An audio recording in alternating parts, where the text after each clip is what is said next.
Margaret Collins believed that quiet meant safety, and on that gray afternoon in a calm Boston suburb, everything around her felt ordinary enough to confirm that belief: the steady rain tapping the windows, the soft hum of traffic, and the familiar task of carrying old photo albums to her daughter's house.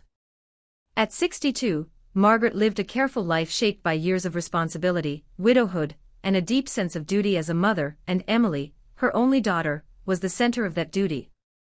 Emily had been married to Daniel Harper for 8 years, and from the outside, their marriage looked steady, modern, and respectable. Daniel was polite, well-spoken, and always respectful toward Margaret, the kind of son-in-law other women praised quietly at church gatherings and family dinners. When Margaret arrived that day, Daniel welcomed her in with a smile that appeared normal at first, yet something subtle felt off. His eyes lingered too long on the floor, his voice sounded slightly tight, as if he were holding back a thought he did not want to share. Margaret brushed it aside, telling herself she was imagining things, and stepped inside to place the albums on the dining table. The house smelled faintly of coffee and fresh laundry, a sign of routine life, and Margaret felt reassured for a moment. As she turned to leave, her gaze drifted toward Daniel's home office, where a laptop sat open on the desk, its screen glowing softly in the dim light. She had no intention of looking, no curiosity driving her, but one sentence on the screen caught her eye before she could turn away. "I wish I could hold you again. Last night meant more than you know." The words struck her without warning, sharp and heavy, and her breath caught as her mind struggled to understand what she was seeing. The name above the message was not Emily's. It was another woman's name, unfamiliar and unmistakably not her daughter's. Margaret felt a wave of heat rush through her chest, followed by a cold numbness that made her hands tremble. She knew she should look away, and she did almost immediately, but the damage was done. The message burned itself into her thoughts, repeating again and again as if demanding to be understood. She closed the laptop gently, almost respectfully, as though trying to undo the moment, and left the house with a polite goodbye that Daniel barely seemed to hear. Outside, the rain felt heavier, the sky darker, and the walk back to her car seemed longer than it should have been. As she drove home, her thoughts raced, torn between denial and fear. Maybe she misunderstood. Maybe it was work-related, or a harmless message taken out of context. But deep down, Margaret knew better. Years of life had taught her the weight of words, and those words did not belong to innocent explanations.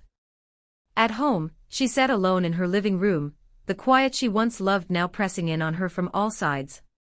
She looked at old photos on her wall, Emily smiling at her wedding, Daniel standing beside her, proud and confident, and felt a sharp ache in her chest. Margaret's loyalty to her daughter clashed violently with her instinct to avoid conflict, and she felt trapped between two impossible choices: speak the truth and risk breaking Emily's heart, or stay silent and become a quiet witness to a betrayal. She thought about Emily's long work hours, her exhaustion, the way she sometimes joked about how marriage required patience and compromise. Had Emily sensed this already? Had she been carrying her own quiet doubts while Margaret remained unaware? As night fell, Margaret realized that her life had shifted in a single unplanned moment, and there was no going back to the calm she had known before. The secret she now carried was not hers to keep, yet the fear of what would follow weighed heavily on her shoulders. She understood, with painful clarity, that whatever she chose next would change her family forever, and as she sat in the dim light of her living room, Margaret felt the first crack in the life she believed was stable, knowing that the truth, once seen, could never truly be unseen. Margaret couldn't sleep that night, her mind replaying the message she had seen over and over like a relentless echo, each repetition bringing sharper clarity and heavier weight. She remembered Emily's laughter as a child, the way she used to run across the yard in spring, the trusting eyes that had looked up to her for comfort and guidance, memories that now twisted painfully with the realization that her daughter might be hurt in ways Margaret hadn't imagined. The next morning, she felt a strange mix of dread and determination.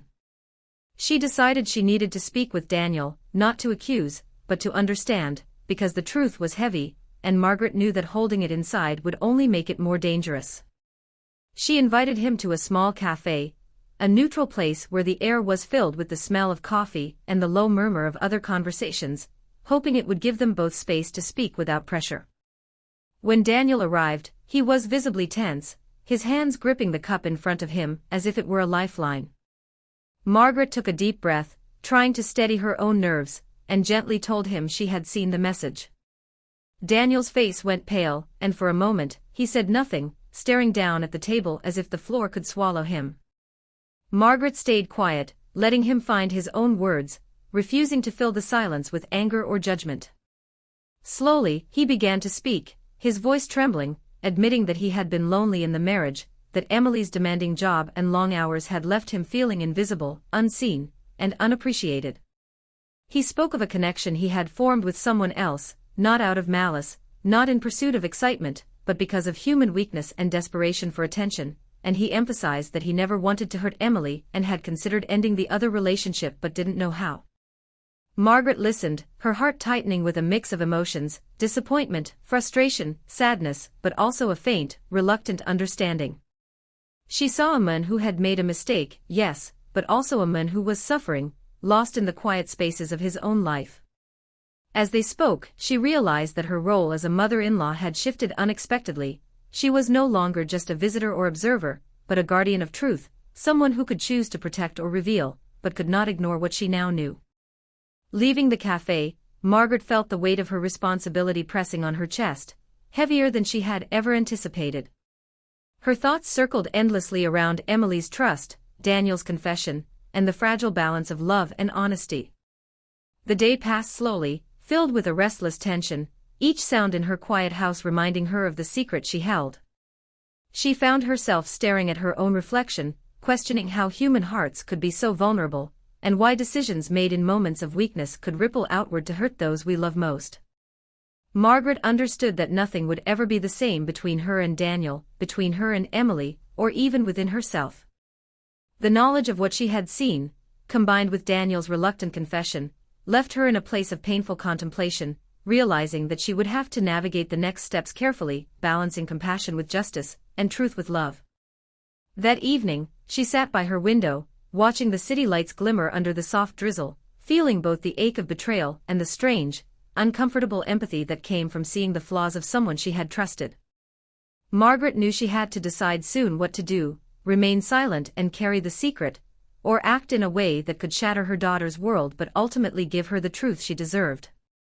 The air felt heavier than ever, the quiet in her home almost unbearable, and she realized that in choosing how to respond, she was not only shaping Emily and Daniel's future but also confronting her own heart in ways she had never expected. It was the beginning of a journey where right and wrong would blur, where decisions carried emotional weight far beyond the surface, and where Margaret would need to summon courage, empathy, and clarity to face the consequences of knowing too much, knowing what many never see, and knowing that love sometimes requires facing pain to protect those you care about most. Days passed, but Margaret could not stop thinking about Daniel, about the conversation at the cafe, and about the fragile line between truth and compassion she now walked. She tried to bury herself in routine, watering her plants, organizing her home, reading books she had long forgotten, but each small task was interrupted by memories of Daniel's voice, the way his hands shook, the raw honesty in his eyes. It was not attraction in any romantic sense, yet there was a closeness she could not deny, a shared vulnerability that pulled at her heart in ways that frightened her. When Daniel called unexpectedly one afternoon, asking if they could meet in the park, Margaret felt a sudden tightening in her chest. She knew the meeting could be dangerous emotionally, yet she agreed, telling herself that maintaining a connection, even a cautious one, might help her understand how to guide Emily through the storm. Sitting on a bench under the shade of a large oak, they talked for hours, voices low, careful, carrying the weight of unspoken truths. Daniel admitted his ongoing confusion, the loneliness that had led him down a path he regretted, and Margaret listened without interruption, offering words of measured wisdom and empathy. She did not excuse him, but she allowed him space to feel, to confess, to face the consequences of his choices in a way he could not alone. As the conversation went on, Margaret realized how much she had come to care, not for the man Daniel was romantically, but for the human being beneath the mistakes, the part of him that longed for connection, for understanding, for redemption. It frightened her to feel this bond, to understand him so deeply, but she also recognized that her emotions were irrelevant to the task ahead, protecting Emily, helping her navigate the truth, and guiding both of them through the turbulence that now defined their lives. That night, Margaret sat in the quiet of her living room, staring at the empty chair across from her, imagining Daniel there, and she whispered to herself, questioning her own heart and morality.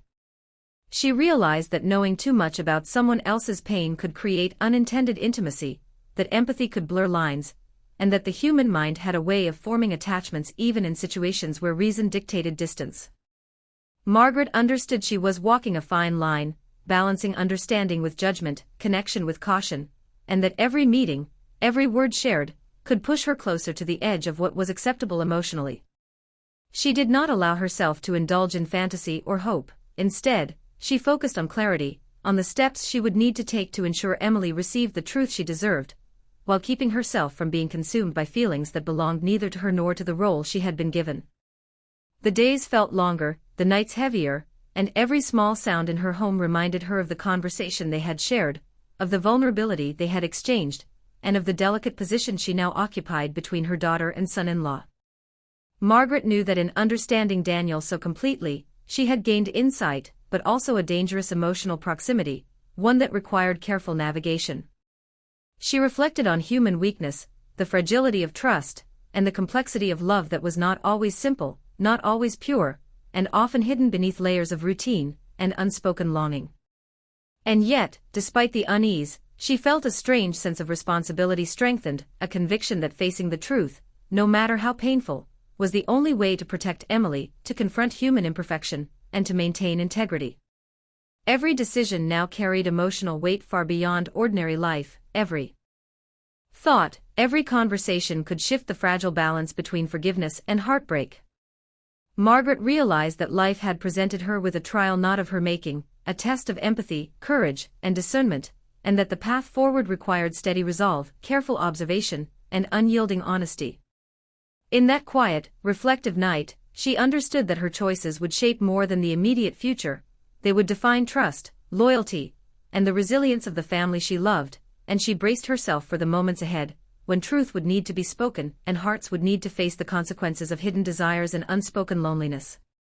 Margaret knew that keeping the secret any longer would only deepen the wound for Emily, so she planned carefully, choosing a quiet Sunday for the conversation, cooking her daughter's favorite meal to soften the tension and create a safe space where truth could be spoken without anger.